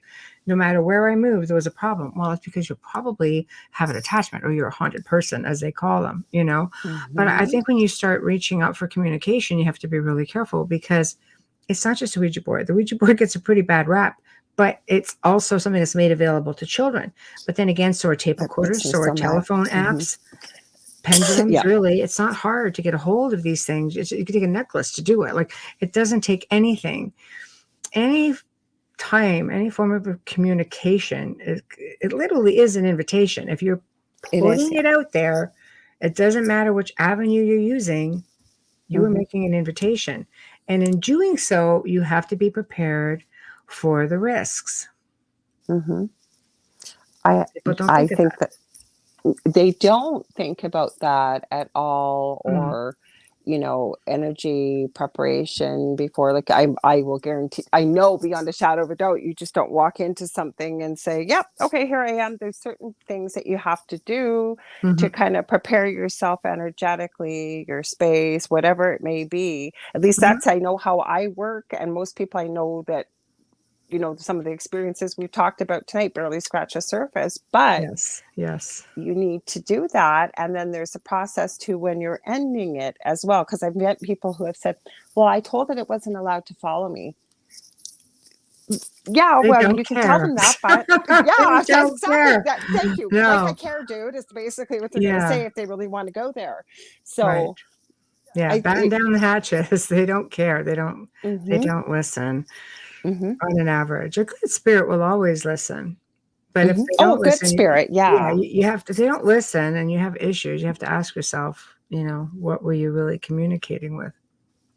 That you just hit the nail on the head with what I was trying to say a few minutes ago about that spirit being very persistent with Mhm. this individual, and just incessantly Yes. wanting to communicate. To me, right there, that's a red flag, Mhm. because you already were human, or you were, because it was somebody apparently that was a little bit more famous. And to me, you run into good spirits. They're going to treat you like a good people are. They're going to be, Right. you know what I mean. They're not going to be assholes. That's what the term I can use. But if they're, Right. mhm, No, it's true. yes, Yeah, it absolutely is correct. hmm, Careful what you wish for. You just might get it. oh yeah, how many I've met too that I've never been touched. I've never been anything. I just would love to have an experience. So I say, don't be careful what you wish for, Sometimes because you have experiences and you don't acknowledge them because we live in a really most people have very busy lives. You work your jobs, you have your families, I don't know about you, but I'm always freaking running, always. oh, And all the time. I'm busier now than when I had 3 jobs as a nurse. oh No. yeah, Hmm. you run all the time. So the example I Hmm. like to use is leaving a glass on the table and just heading out the door. You come home. Oh. Oh yeah, I left the glass on the table. What happened Hmm. if the glass is moved? Will you have enough um I guess go ahead to Wherewithal. just to look at it and go, wait a minute, I did not leave the glass here. I left the glass Hmm. over here at this end of the table. Most people won't. Most people go, oh yeah, that's right. I left the glass on the table. I forgot to put it away this morning. They don't really think about the fact that the glass has moved and potentially they have a problem. Or that they've got company. Anyway, not all Hmm. company is a problem. Um, Hmm. so do we pay enough attention to detail in our surroundings of day-to-day Hmm. life? A lot of people don't. We're just too I busy. agree. I agree. Sometimes you You don't know know what who hit taught you me until that? it's run you over. So, Was Dell. When I first started hanging out with Dell, we were just friends, and he started telling me everything he noticed when we went into a room, and I went, "Oh my God, it must be exhausting to live in your." And I went, "Oh, you've always thought that way." He will notice these smallest little details that nobody notices, but it's important, like you said. And with living with him all these years, I'm finally starting to learn and train myself. Because, for example, just quickly, our neighbor that we just love, her car wasn't working and the rad needed to be flushed. I guess she went and switched her car with her mom's car. They're almost identical. mm, And Dell came out to help her if she'd need some help, and we hadn't even knocked on the door. And he goes, "That's not her car." I go, "Yeah, it is." He goes, "Oh no, no, there's a little tiny sticker on the back there that no, that's not there." And you know what made me realize? I had looked at the license plate, and for me, when I saw the license plate, I knew. But that's what I'm saying: little tiny sticker, little nobody would things. notice. No, But that's it's true. important, right? Well, I mean, it is if you've got things going on or if you're questioning your sanity, something's going on in the True. house and you're like, Hmm. I was sure this was a thing, or did I hear something? Like, honestly, we hear things around here all the time. And I'm Hmm. always looking around. I've heard Um, a few things while you've been talking. I know. No, I know. I know things. I don't know. People say they'll pick up things. Sometimes they'll listen to the archives of our shows, and they'll be just like, "I heard a voice in and around this point," And they'll tell me, you need to go back and listen. There's something there. I'm like, oh, I know. I know there I is. know all about it. No doubt about it.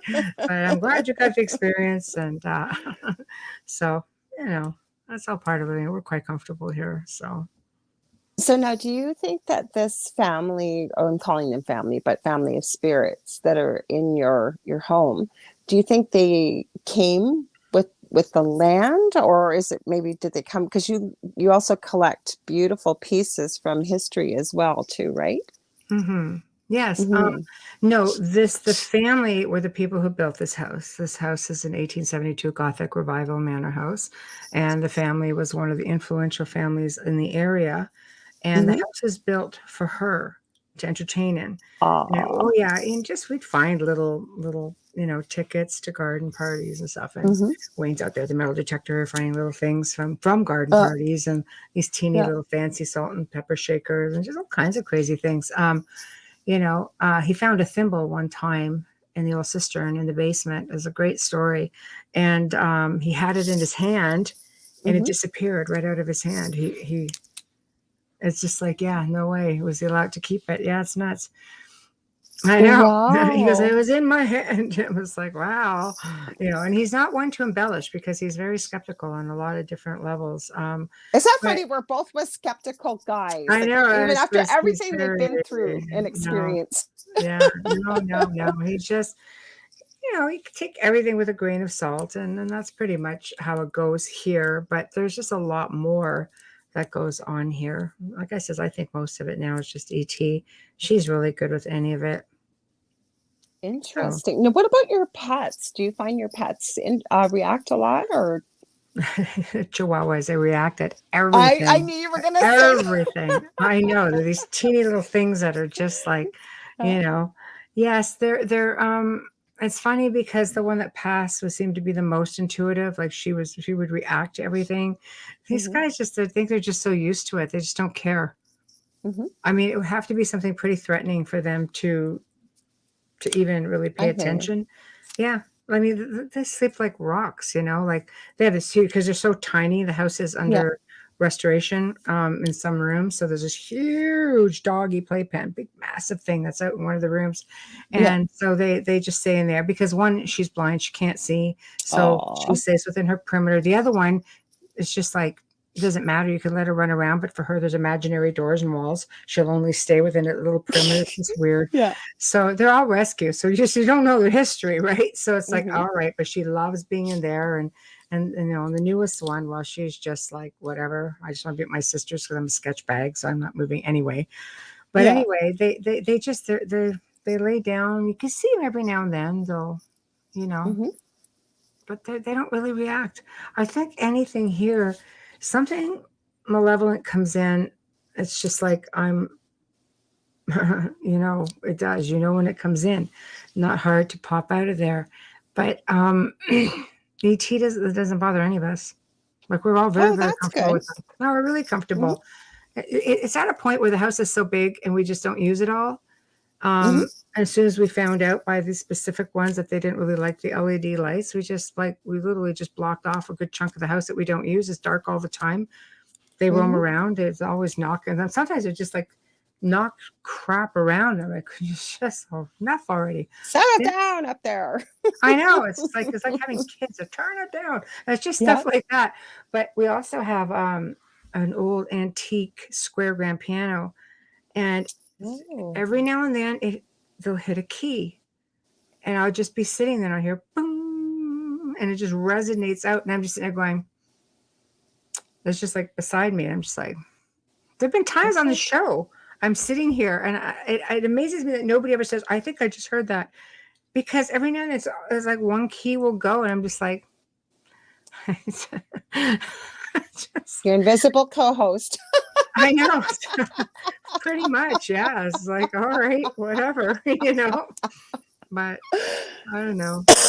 Excuse me. Yeah, Well, the it's one. good times. Well, yeah, but like I say, it always fascinates me. Now, do you have any haunted items that you know specifically are haunted that you collect at all, or just antiques? Excuse me. Well, I mean, I've got pieces that are like a couple 100+ years old. I think the oldest piece I probably own, like, even my furniture might be like a medieval revival, which is a 200-year-old replica of a medieval Wow. piece. But the oldest piece I have is actually a human skull, which Hmm. is probably about 600+ years old. It Hmm. came from the St. Elizabeth's flood of 1425 in Europe, and the person Wow. drowned. It was submerged for about 100 years. It still has sediment inside of it. Um, and, Wow. and it's cool because it came from this little old lady's collection out of England. She had hundreds of them. And when she passed, the family had to dispose of all these. So Oh, all poor of family. yeah, I do have very unusual pieces. I do Hmm. have taxidermy and human skulls, skeletons, and Hmm. they're all old. They're all Hmm. documented, so now I shall go dig them up, people. They're all documented, and Right. a lot of things get offered to me. But the very first piece that ever came to me that was haunted was a skull. It's called a phantom skull, and it came from a university, Okay. out in one of the Germanic countries, and I Okay. was working with a family on clearing the house, and he goes, "It acts up all the time." I said, "But he also had a Russian military collection," and I'm like, "But it doesn't like it. You have to take it off. His big heavy helmet on it. It doesn't like it." Because I don't Hmm. care, man. It just wakes me up. Just take it out of here. So it sat on my desk with me forever, Hmm. and I just put a little baseball cap on him. I'd be working, it behaved just fine. I've never had to bind them. I've never had to remove the energy from it. Hmm. It's nothing that's stuck. You know, I think a lot of it is like more residual than anything because I don't let spirits stay trapped in items. I mean, Yeah. it's not a thing for me personally. Mm-mm. I've had other researchers, message me and say, "Can you take this item because this family doesn't want it?" I'm like, "Just pull the spirit out." Hmm. So, you do, Hmm. problem is solved. But sometimes the people just don't want to look at it after that. They just didn't have a good experience with it. So Hmm. I usually, put things in storage for a year or two. And if they don't ask for it back, then it's like, okay, well, there's no more spirit. And if you don't want it, then it's just either going to it usually goes to Habitat for Humanity.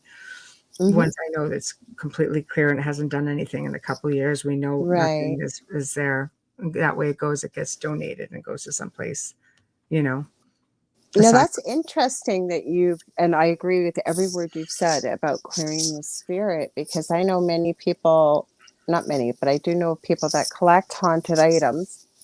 And I've asked them why, and they said because, nobody else wanted it. They didn't want what was contained within to be released, were their words. So that's why they're from. keeping it safe. But I've also experienced things on camera watching, like for one of them was excuse me, apparently a cross that was used in an exorcism, but it broke.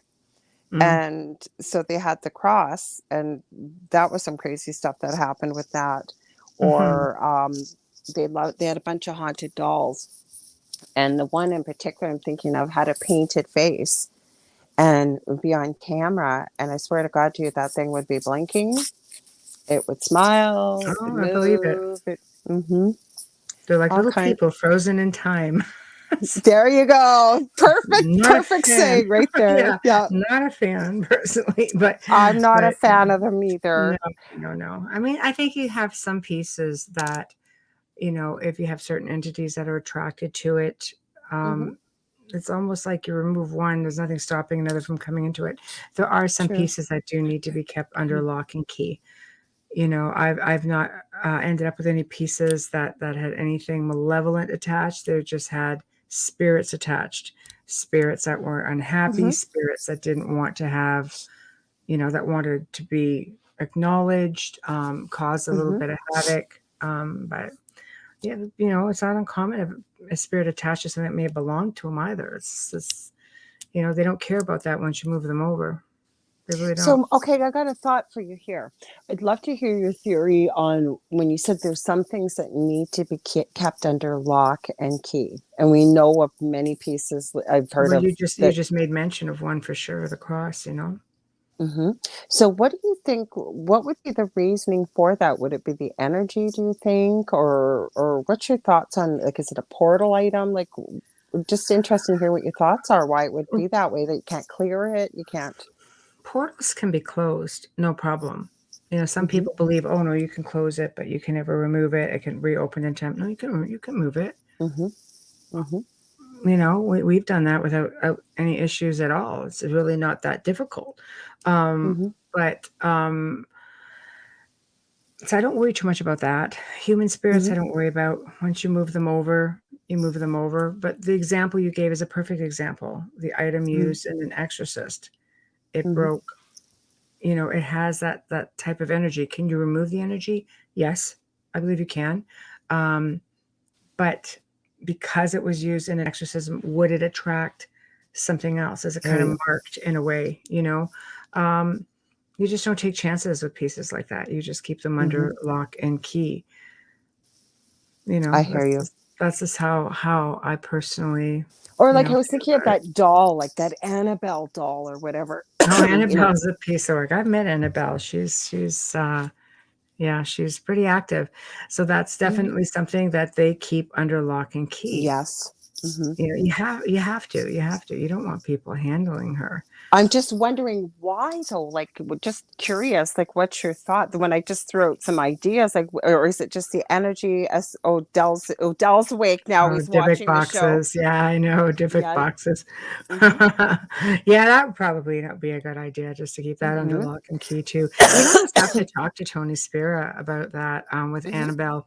I don't know if they ever tried to get rid of it. You know, I've heard enough some stories about what happened though for people that had it before, that's and yeah, that's just it. You know what? You just have to. Some things you just keep under lock and key. They're safe that way. I know with Annabelle, I mean, Ed Warren had arranged to have a priest come in there, like I think, like regular on a regular basis, just to yeah. bless the museum. It's a crazy place. It was just wild. I actually bought a piece that belonged to Ed Warren. It's a Wow. Tibetan goat's head. They're very very Interesting. ornate. Oh yeah, very very ornate. Um, you know, and that was after his passing and Lorraine's passing, and I got it from Hmm. his daughter Judy. So it just sits in the case with everything else. You know, it didn't have any Hmm. wonky energy attached to it. You know, if anything, it would have had pleasant and energy from their travels when they bought it, Hmm. and it's nice to have a memento because I respected them both so much. And the history, piece of Oh, history. of Hmm. course, yeah, yeah. I'm They just the were next beautiful caretaker people. for a little while. You know. Oh, I just love what you just said there. I really like that. That's a Yeah. beautiful way to look Thing at it. things move on, you know? I Hmm. had a very questionable, collection. It was Hmm. very things come to me. I looked at when I purchased this collection, it was a series of photographs from the Hmm. Holocaust that were Oh. no, they really, really bad, and basically, I knew when I got it, I would only be a caretaker for a little while until I met the next person who I felt it belonged with. And I made arrangements. I fired it overseas and I went, you're the next person to have this. And now it looks Hmm. like it may very well end up in a Holocaust museum. Because apparently it was a Okay. very popular collection, but these were not typical photos. These came out of a physician's personal Oh. collection. So Hmm. they're going to go now where they belong. So you see, sometimes we're only meant to have something for a very short amount of time. Oh, thank you, Shannon said. I know we aren't at the end of the show yet, but the show has been amazing. Oh, Thank thank you. you. It's Thank because of you. our guests. I could talk to Michelle for hours. She's so Thank you. interesting. I try. So, I try. well, we just love you so much. So, I guess I want to ask you because you have been all over the world. So, I know people love to hear about these kind of things. Has there been some other, obviously, every place has been memorable in some way or another, but like the remaining forest, have you found other places around the world to be as fascinating or interesting or active, even? Yeah, for me, I go to places obviously that have meaning. My trip to Scotland and Excuse me. my trip to Scotland and the south of France actually came at the persistence of my deceased grandfather, who Oh, kept coming through communication saying, "Got to go to France." I'm like, even before I went to Romania, so I'm going to Romania. It goes, "You're not going to France?" No, I'm not going to France, Grandpa. He comes with the box, right? The spirit box. But I'm not going to yeah, freaking France right now, Grandpa. You know? yeah. And he started talking to me about my bloodline. And all of a sudden on my PVR, shows would start showing up. And I'd be like, hey, who filmed this? Can I erase this? We're like, we can put it there. I'm just like, I know exactly who put it there. Who So put I'd it watch there? it, Yeah. right? And it put me on my path to family lineage, which was mind blowing, just mind blowing. So my trip to Scotland and south of France was to appease my grandfather, but it was also like one of my medium friends really really was the deciding factor because she was reading somebody else. And then all of a sudden, all this stuff from me started coming out and had nothing to do with me, this person. And she goes, "You need to come here and sit with me because I have some mind blowing information. Like, your grandfather won't leave me alone." I'm just like, all right, whatever. So I went and sat down, and all the information she gave me, I went, no, I understand. I know exactly where I have to go. And one of these places, which ended up being Rennes-le-Château in the south of Hmm. France, people be familiar with it from the Da Vinci Code, but Okay. but if you don't really, if you've never really actually been there, it's actually pretty high up, and it's kind of hard to traverse through, in inclement weather. And here's my grandfather coming through the ghost box, saying, "Don't go in the winter; it'll be too hard because you want to go in the summer, so it's easier to get here, here, and here." I'm like, I'm not freaking Indiana Jones, Grandpa. I'm not doing that. You know, it was just stuff like that. And he goes, "No, no, no, you got to make it over here, get Yeah. down into the lower level." No, I'm not making it down to any level because, so it was just an ongoing thing. But that was my last overseas trip before the pandemic. And every place I've been to has come from either a bucket list thing or a past life thing or a just part of my personal journey. I've been to Egypt and I've had Oh, unbelievable experiences love it. there. I've been to Greece. I've spent time on Santorini. I've spent time in Athens and other Wow. places around. I've been to northern France, and I did not. I mean, I should have really had more time. I would have gone to part of where my family came from, which was Normandy, and Hmm. in through Alpes, Lorraine, places like that. Um, and I enjoyed the south of France technically a lot more. It's just a whole different land down there. It's like time stands very still. You, Hmm. you just go through some of these country roads. You see castles everywhere. It's just unbelievable. Um, so I've been really fortunate to be able to go to some incredible places. They're all haunted. Yeah. And we stayed in this little town in south of France called Malve, which Hmm. is Malve. There's only 800 people there.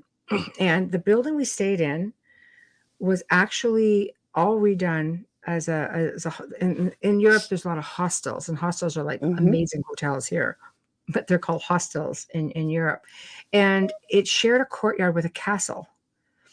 The whole Wow. town, remember, there's only 800 people. The whole town saved up, bought the castle.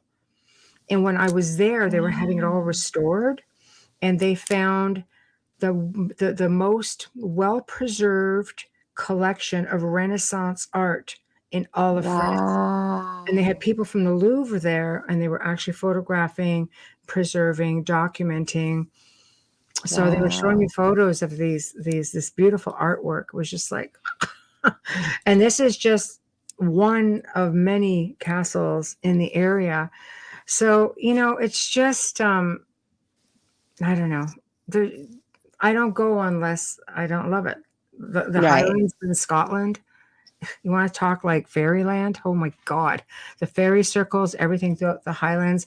Yeah. We were looking at one stone fairy circle where you would leave an offering, and the Fairy King's Grotto, which was like the stone building on the top, Hmm. was just up at the top. And my son was with me, and I'm like, I need to know what's in the grotto. And he's Hmm. looking at me, I'm like, take one for the team, man. Go see what's in the grotto. This kid's athletic, right? So oh yeah, he's like in his early 20s, right? He's like, Yeah. okay, yeah. I'm like, hey, just get up Yeah. there. He bolts it like up this big hill. All I see is his freaking back end hanging out of this big grotto. I'm like, yeah, what's in it? It's like, you know, so you just throw your kid in there. You don't know what's in there. Yeah. You know, he was an adult in all I fairness, got him but to adulthood is what I'd be thinking. I know, right? Exactly. For sure. For sure. But yeah, But there's magic in all these places with that there is. much history because There I is. went on a retreat with a group I used to do quite a bit of stuff with on Facebook. And it was in Colorado. It was I forget the name, the Love Something Ranch or something. It was in Colorado. And it was well known, kind of hippie, organic type stuff. They had all kinds of ET stuff, by the way. Holy crap at night, like just crazy. But we'd gone around the back, we were exploring, and there was this garden, and it looked like a fairy garden. And it was so cool because it was all these rocks and it was all natural. So there was nothing fake about it, but you could tell it looked like just the energy of it. And the Right. whole thing, it had just rained and all it was all covered in this fine, beautiful spider web. Except Mm, around the back, it looked like a mushroom house. You went around the back and you had right. to look really close. There was a little hole and it went right inside. So I forget whose idea it was, but we decided we would bring them a crystal. I kid you not. Holy crap. That was oh my God. So we bring this quartz crystal point, and as we go to put it into the hole, we never saw anything. Something went and just sucked it right in there, just sucked it in. It was so crazy. That's crazy. I And love it. and I remember saying to the person that said, good thing you noticed that hole because we didn't want to disturb the spider web. It was like they had cleared it away. They knew the crystal was coming. So, but yeah, the energy there, like you said, in the Highlands and Everywhere's got mhm. its own energy. So I see Dell's comment. Yes, I would. I would go to both. To Antarctica. Antarctica That's a and Greenland. frickin' lootly Antarctica, especially right now. Yes, And if we could Greenland, get in yes, there. absolutely. Exactly. Hmm. Mhm. I want to know. I want to know what they saw. Well, actually, I had a friend on Dan. Have you had Dan Willis on before ever? I don't know. Dan? Okay, he used to work for ABC News. Right. He used to work with Marcel Vogel. He actually has him and his wife gave each other as a wedding present real Vogel crystals. There's only one person in the world that knows how to cut those because Marcel Wow. Vogel's dead. So Hmm. he's speaking of history. He's gone back to 1900 and connected all the dots where things have been changed in history. Wow. And he worked in the Navy, and he was one of 20 a handful about 20 something scientists. May 2002, they were testifying, I think, at the New York Press Club in front of Congress to the existence of extraterrestrials, 56 different types at that time. He said it should have been world news event, and what did they get at the end of it? Like a 10-second little blurb of some people think that ETs exist. Of course, Kind of that's thing, right? how It they was want to hide it, right? But you want to he see well what's he in saw it. Antarctica? He Remote view it. saw his yeah, That's all that I'm was going to his say. experience. Was that? Want to see what's in Antarctica? Remote view it. Oh, because that's my whole story of that was that's where he had his experience on the Mhm. bow of one of the Navy ships. They saw something coming out of the water in the Antarctica. So there you go. Remote view it. Now Oh, that's a that's it. good idea. Really good idea. We'll leave that right there. Well, Dave has a question for you. So he says, Dave Petrelli says, I apologize, but you can read it. It says, if you've already answered this question, did everyone in your group hear the drone in the forest? Oh, no, you did ask that, Dave. Sorry, we missed it. So that droning noise in the forest in Romania, could everybody hear that? Everybody get it. It wasn't a being tuned in thing because we're all tuned in, except for the Mm-hmm. skeptical guy, but he heard it too. Even Okay, skeptical so people are tuned in. I think a lot of them are tuned in, and they just don't want to. They just will go to the logical side too. We did as well. I mean, but it was there the entire time and did not relent one time. In fact, like in some of the recordings that the girls got, because all the equipment got zapped right away. We were down to like just an old iPhone 4 was all we had left at wow. that point, and then I had my iPhone at that point, Mm-hmm. and she recorded, and at that point you could hear the droning in the back. It was very faint, but it was definitely Mm-hmm. there. It's I something can almost that's hear often it. reported. It's like a let's see if I can replicate it. It was a little bit like a That's what I was going to say. I can almost a hear it. I can almost hear humming. it. Yeah. That's Mm-hmm. yeah, that's pretty much what it sounded like. It was just very constant in the background. Wow. Yeah, Wow. so that's yeah, it was interesting for sure. You start realistically, you get so used to it that you Mm-hmm. don't even think about it. But it's sort of like at first, I'm just like, God, it's the most annoying freaking thing because it's always in the background. It's almost like you're being brainwashed into something. Maybe you are, I don't know, but Maybe you are. yeah, because You you never become so know. conditioned to listening to it after, like your first hour there, lulled me to sleep. Well, it's almost hypnotic in a way, It but is, yeah, you would it is. notice it because when you're out in wilderness, like you said, you notice there's no birds, but there was insects, there was no animals, and then you're hearing this repetitive droning noise. Like, yeah, and then like you said, eventually you could tune it out, but it would be so noticeable because Hmm. you wouldn't hear that normally there, would you? No, not at all. Okay, so this person, I guess we got 2 minutes left quickly. So this would be, I guess, our last question. It says Michelle, I think they meant. So I was Yes, wondering, there's a terrifying forest, and just for people that are listening and reading this, there's a yes. real terrifying forest just outside my town, and I'm wondering why it's so scary or why it just creeps everyone out. Where you're located. Yeah, that would help. Yeah, Just no. quickly, if you could I tell us. mean, there are haunted forests all over the world. Mhm, A lot of the missing 411 that go in the national parks, throughout Canada, the United mhm. States. I think what makes forests so interesting is that there are cave systems in a lot of the really dense Yes. forests. It's pretty much untouched. There's no building going on in a lot Mhm. of these forests. Things are left alone, so things can just be things to be quiet. Bigfoot. Oh, Oklahoma. Yeah, I'm not sure. I did a whole thing on haunted forests actually on the gray zone. I'd have to go back and look at my notes. Okay. But there's all kinds of places throughout the United States. Even the national parks are Oh, yeah. crazy freaking like haunted, but they also have a lot of cryptids.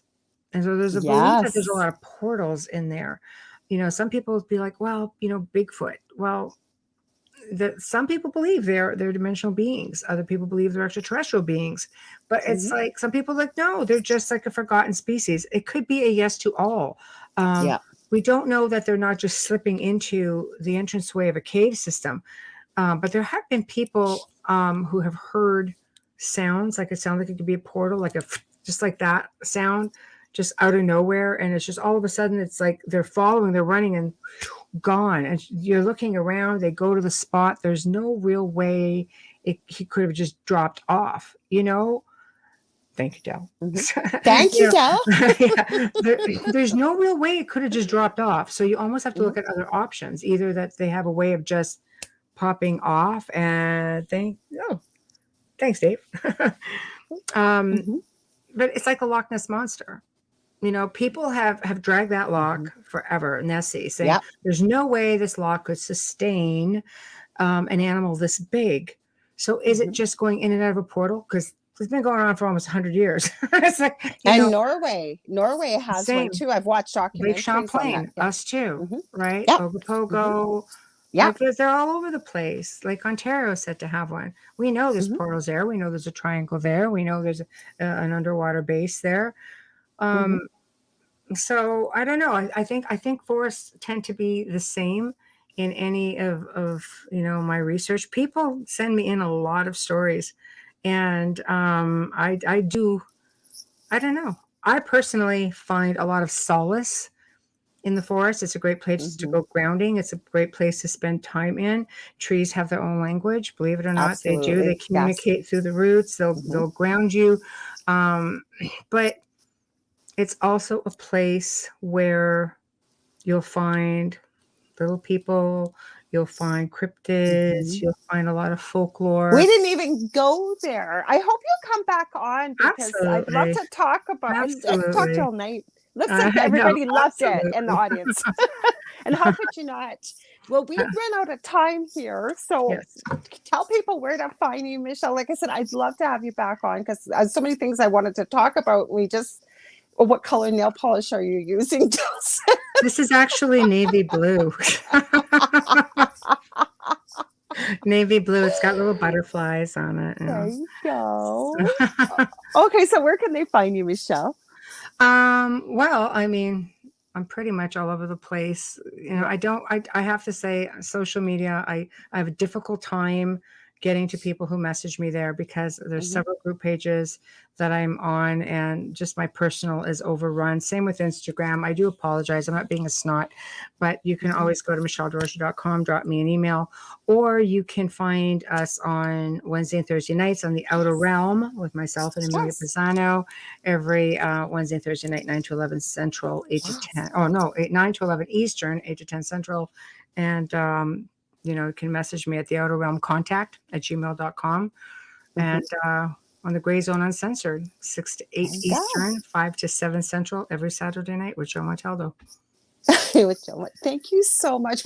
I've been wanting to do this for so long with you, and I knew we were going to have a great time. Next time, we're going to have to talk all about cryptids and all this stuff.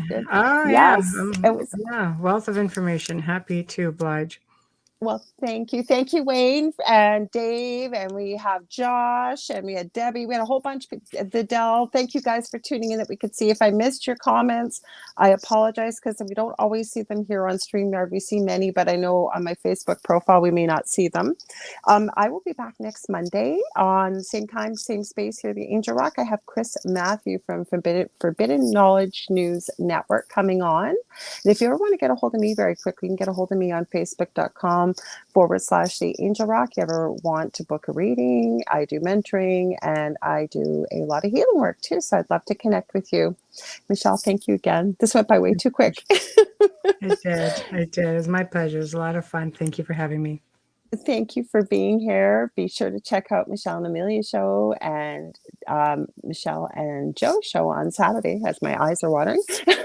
Anyways, everybody have a great morning, afternoon, or evening, wherever you may be. Sending you lots of love and light, and we'll see you next week. Same time, same space.